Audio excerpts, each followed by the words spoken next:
Desde 2015, Colombia arrastra problemas presupuestarios caracterizados por el poco espacio fiscal para poder financiar el desarrollo. En el año 2016, la presión tributaria del gobierno central alcanzó el 13,9% del PIB y totalmente insuficiente si se compara con la presión tributaria de economías desarrolladas. Colombia, en 2016, está entre los 5 con menor presión tributaria, a pesar de tener las tasas más altas de la región. La reforma sobre el IVA del año 2017 ha dado un impulso a la recaudación, pero todavía insuficiente. Es fundamental una retoma fiscal estructural en un contexto de debilidad de las condiciones externas y la imperiosa necesidad de la política pública llegue a las zonas devastadas por medio del siglo de guerra. En la siguiente gráfica se pueden notar las rentas del petróleo en el porcentaje del Producto Interno Bruto. Aquí se puede notar desde el año 1970 hasta el 2016 cómo Colombia ha sido completamente dependiente del petróleo, en comparación a lo contrario del país de Chile, que no era para nada dependiente. Pero Valentina, ¿cuál es el porcentaje que ocupa Colombia en la distribución de empresas y en personas naturales en comparación con los otros países?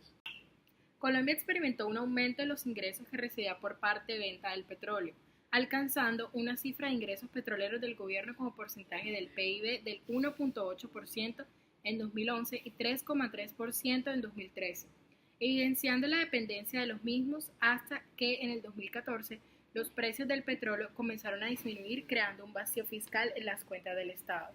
Por lo tanto, la reforma tributaria busca cambiar la estructura del recaudo tributario en el país para que el gobierno tenga recursos que lleven a cerrar el déficit fiscal. Actualmente la distribución de la carga tributaria recae en su mayoría en las empresas, siendo Colombia el país con mayor carga tributaria sobre las empresas en Latinoamérica. Los países que conforman la OCDE en promedio perciben el 65% de sus ingresos gubernamentales de las empresas y el 35% restante de las empresas de las personas naturales, mientras que en Colombia tiene una distribución del 85% de empresas y el 15% en personas naturales. Es así como se busca redistribuir la carga en un aumento en la tributación de los consumidores o personas naturales.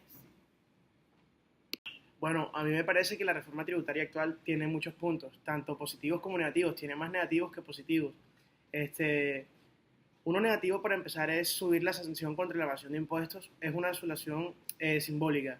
El paso de la historia demuestra que subir penas no sirve para controlar la evasión de impuestos, sino que simplemente hace que los evadan más. No importa si suben mucho si suben las penas contra los impuestos y igual lo siguen evadiendo, es como la pena de muerte. Por mucho que la implementen en otros países, la gente sigue cometiendo homicidios y sigue cometiendo delitos pese a saber las consecuencias de estos.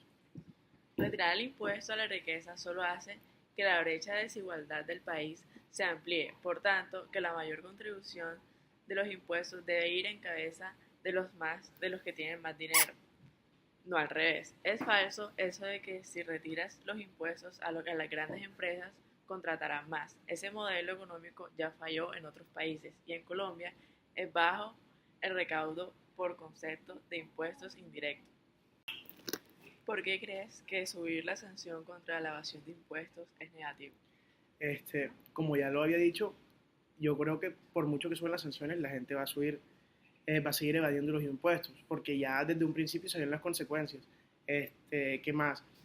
Desde el 2013 se han venido realizando los estudios en donde dicen que en Latinoamérica los países en promedio recaudan con el PIB o en impuestos el 9,8%, mientras que Colombia solo recauda el 8,1%. Todos estos impuestos en los que evaden no son simplemente en las empresas, sino también en la economía informal, que es como lo conocemos, la canasta familiar, las tiendas que no pagan impuestos porque no están registradas en la Cámara de Comercio. Entonces, no es tan fácil administrar los impuestos de 200 millones de personas como si sería más sencillo administrar los impuestos de 200 empresas que van pasando factura de lo que están registradas al estar registradas, mientras que las personas y las tiendas no. Algo negativo, subir el IVA al 19% es una decisión que requiere un gran esfuerzo. Soy la primera en reconocer que es una medida difícil que va a requerir un sacrificio grande para todos los colombianos. Sin embargo, es algo necesario. Algo positivo es que tendremos una reforma tributaria que nos permitirá sobrellevar las necesidades básicas del orden fiscal para el 2017 y un poco para el 2018. Además, tiene elementos que simplifican y echan para atrás en buena parte la reforma tributaria anterior. Bueno, algo negativo también de esta reforma es que el gobierno tuvo que ceder varios puntos que había propuesto inicialmente. Uno de los principales golpes que fue el impuesto que no logró recaudar fue el impuesto a las bebidas azucaradas, que se tenía previsto con este impuesto recaudar más de 1 billón de pesos en el 2017 y otros 2 billones en el 2018.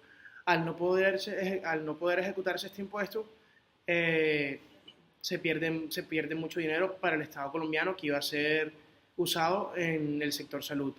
Algo bueno y indeciso al mismo tiempo porque se terminó cancelando a última hora fue que la contribución que iban a hacer los pensionados en el sector salud se iba a reducir del 12% al 4%.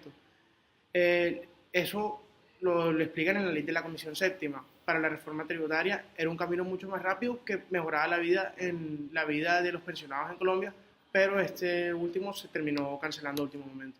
Bueno, primeramente empezaremos hablando acerca de las nuevas políticas y sus respectivos impactos. Primeramente hablaremos acerca de la nueva política del IVA.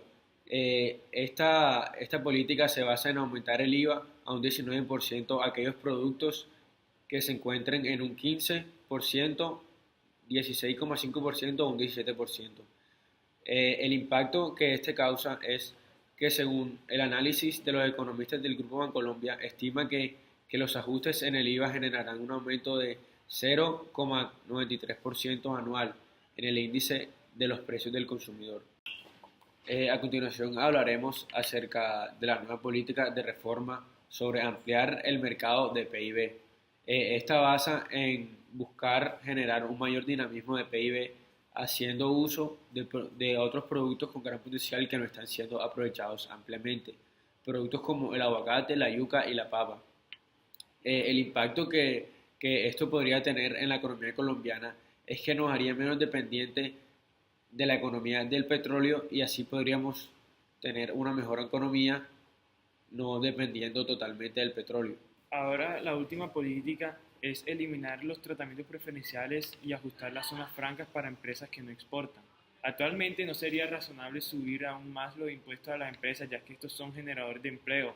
En lugar de esto se busca eliminar los tratamientos preferenciales como los de las zonas francas para las empresas que no exportan, cuyos beneficios son ampliamente discutibles desde el punto de vista económico. Según Sergio Clavijo, presidente de la ANIF, esto generaría un recaudo adicional de un 1% del PIB, pensando hacia el año 2022 que acabe la presidencia actual.